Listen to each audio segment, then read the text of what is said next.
How is everyone doing? I'm Nini FC, this is Blue Lions TV. Welcome to another News Daily video.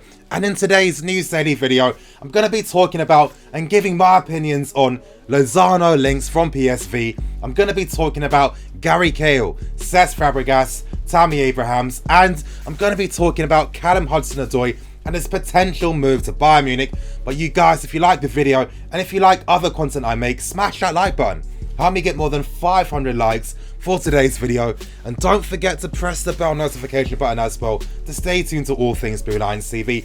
And don't forget, I have released a 5 talking points video after our 0-0 draw against Southampton last night.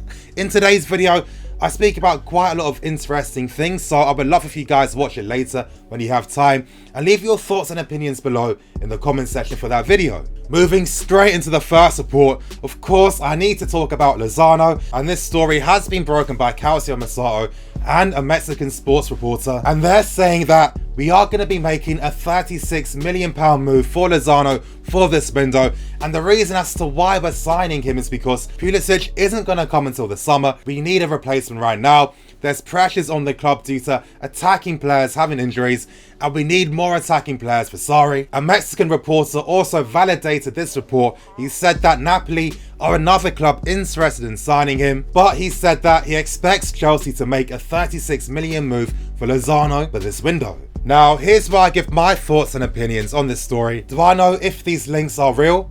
I don't. I haven't heard anything about Lozano, so let's see what happens in the coming days. But Lozano is a good player. There's no doubts about that. The guy has a goal threat. We've all seen the stats. He's effectively scored 1 goal in every 2 appearances at PSV. On top of that, he scores decisive and important goals. He's extremely fast, he can play on both flanks, and he plays down that right hand side for PSV. Now, he's much better at cutting inside from the left flank onto his right foot, but at PSV, he's been very good down that right hand side. And in that sense, he's a bit similar to Pedro in the sense that his off the ball movement is really good. He constantly breaks the lines, and I could see this guy making sense and complementing a Sarri system. Still though, in my opinion, even though he's a good player, I personally need to see someone with a left foot down the right flank. I keep talking about this point so many times. It creates so many passing angles and shooting angles, and that makes a big difference when you're playing against teams that most of the time just park the bus and act very defensively. I would have been more excited about this move if we never signed Pulisic, and let's say we signed Lozano and someone else for that right flank. But when I read these reports, the thing that just kept screaming to me was the fact that I wouldn't be surprised if we reinvested the money made from Callum Hudson-Odoi into someone like Lozano, because if Callum 100% leaves this window, we need to sign a replacement, because otherwise we don't have enough attacking players. I personally feel too like Lozano is better suited to the counter-attack, and of course with how we like to break teams down on the Sarri ball, there's going to be a lot of those opportunities. If you ask me who do I like more out of Pulisic and Lozano, I would have to say Lozano. I feel like he's much more experienced and developed in that regards. And when I see Lozano, I think maybe Pulisic could develop into this type of player where he does provide that goal threat. But if we do sign another attacking player, it gives us further proof that Pedro and Million could be leaving at the end of this season. But you guys, in the comment section below, give me your thoughts and opinions on Lozano. Let's be serious, the guy is a good player, but he's not the only good player. Do you feel like Chelsea should make a move for him now? Or do you feel like we should be patient? We should wait until the summer comes so we can get an idea of what type of players will be available on the market before we start buying players. Moving on to the second talking point, we need to talk about Callum Hudson-Odoi. Now, reports are coming out that Bayern Munich have made another new offer of 33 million plus clauses. Now, reports came out, and I can confirm that they are real, but we did slap a 40 million price tag on Callum Hudson-Odoi, and the club's stance is we aren't selling Callum unless a club meets our demands. It's not as simple as that though. I think the fact that Bayern Munich are willing to spend so much money is a massive sign of intent from them. Now, I was told that Callum would love to stay, but it's the same typical thing that happens every single time with youth players. They don't feel confident that they are going to get a fair shot at the first team. It's always going to come down to that, and until a manager starts using them and has some faith and confidence in their abilities and starts focusing on their talents and what they provide compared to what they lack in their game, you're constantly going to have this cycle repeating itself of top young players really doubting their careers with us and deciding whether we are the right club for their career. Now, you guys, I've been saying this stuff for a while now.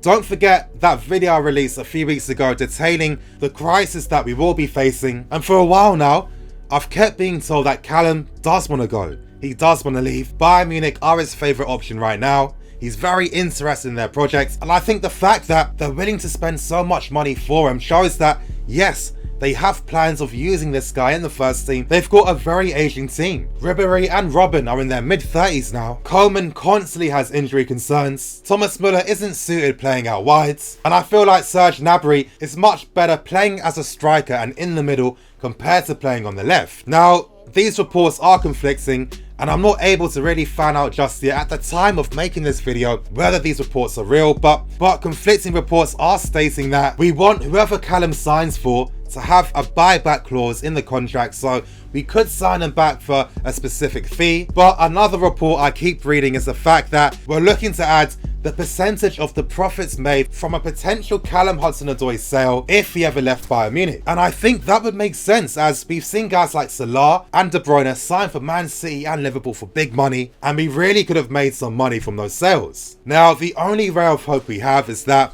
we can still try and persuade Callum to stay with us. And I think if the club are really serious about keeping him, I think that we would have to see him start the game this weekend or play significant minutes in the game. Let's be serious now. Bayern Munich are a much better team than us. The fact that they want to sign our best youth player for so much money shows you just how much they believe in him. And I feel like Chelsea need to make a statement.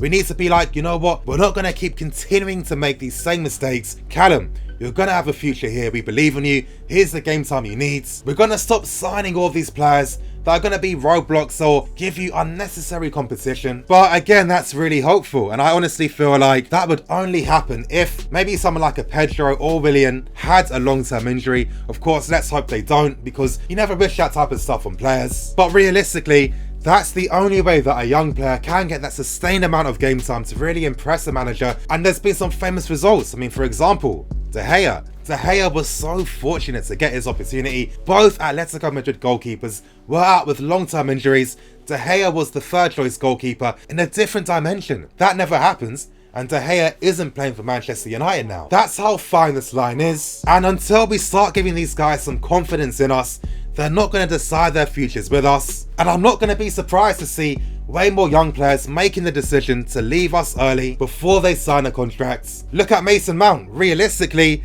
is he going to get that opportunity next season?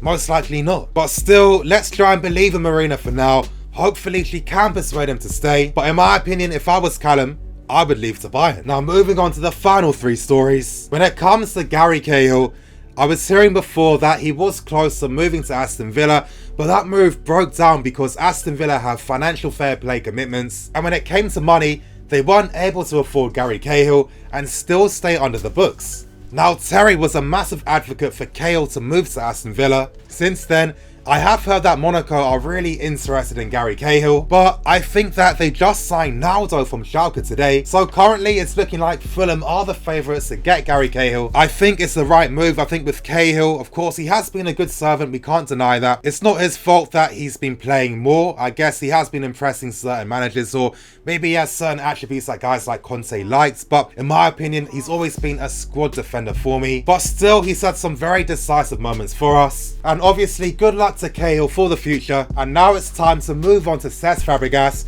and it's looking like this week is going to be his final game for us. Reports that he's getting closer to making that move to Monaco is a thing. This move would make sense for Cesc because he gets to play even longer, he's on great money, he's not going to be taxed as much, it's a great lifestyle for his family as well. And Monaco are still a team with ambitions, even though this season they are underperforming. But it seems now that they are making those experienced signings that they desperately needed because they just had way too many youngsters. Still, as I said beforehand, and I personally feel like I told everyone first, but with Cesc, he refused to sign a new contract with us because, again, he never got the terms he liked, and on top of that, he wasn't getting enough game time. In my opinion, I feel like this could be a bad loss. I feel like we need to get Champions League football this season. Losing someone like Cesc, who is always going to provide a decisive moment in a game, is going to be a loss in my opinion. I keep thinking about when we sold Mata. Now, of course the context is a bit different, but I personally feel like if we had kept Mata that season, that 13-14 season, I feel like we would have won the league, because Mata does get you assists and goals, and there were so many moments during that season where we needed a player of his dimensions to really help out the team. And I feel like it really is a massive shame that we weren't able to persuade Cesc to at least stay until the end of the season. But in a way, I kind of feel like the club are kind of relieved, because Cesc was on a massive contract.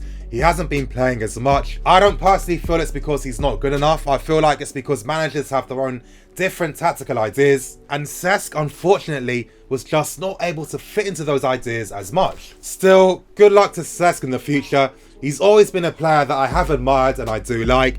I think that he's one of the best passers we've seen, and I feel like he's really underrated, and I think that's down to the fact that there aren't too many teams around today that needs a player of that dimension. Normally when you have midfielders like Cesc, you need to either have one great defensive player beside him or two midfielders around him. But in my opinion, I still feel like Cesc is still a top player, and good luck to him for the future. And to end things with a final report, that's in regards to Tammy Abrahams and a potential move to Wolverhampton Wanderers. Now, if these reports are coming out from England, they were quite conflicting. Earlier during the day, reports stated that we've accepted an £18 million offer from Wolves for Tammy Abrahams, which was really premature. As the day went on, more information came out. We found out that Chelsea have placed a £25 million price tag on Tammy Abrahams, and we found out that Wolverhampton Wanderers approached us for a loan move with the option to buy him at a permanent for £18 million.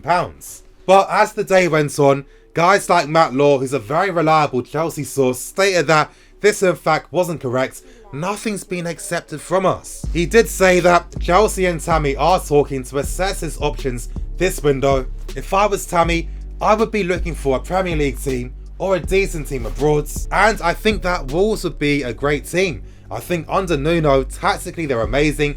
They've been getting some top results against big teams this season. It's a team that has very creative wide players that constantly create chances for their striker, and on top of that, they have a solid defence and a very good supportive midfield. I feel like Wolves are a team that are only going to get better as the years go on, and this would be the perfect club for Tammy to use as a platform to build and grow and develop. And I personally feel like if there was ever a time to exercise a buyback fee, we should use it on Tammy Abrahams. If he potentially goes to Wolves and he performs for the next 2 seasons, then he has a much more realistic opportunity at being our potential first team striker. I like Tammy. I think he's a good player. I think that we haven't really seen his footballing abilities because he's been signing for teams that don't really play to those strengths. But I think with Wolves, and with the fact that Tammy would have to play as an all-round complete forward, and because Tammy would have to play as a complete forward, that's only going to really aid his development as a player and help him improve. But you guys, that's enough from me. That's the end for today's News Daily video. Please like, comment and subscribe. Leave your thoughts below. How do you feel about Lozano? Should we sell Tammy? Are you guys going to miss Cesc? Let me know below. Anyway, you guys, I'm going to keep it moving. I'm the EFC. This is Blue Lions TV. Signing out.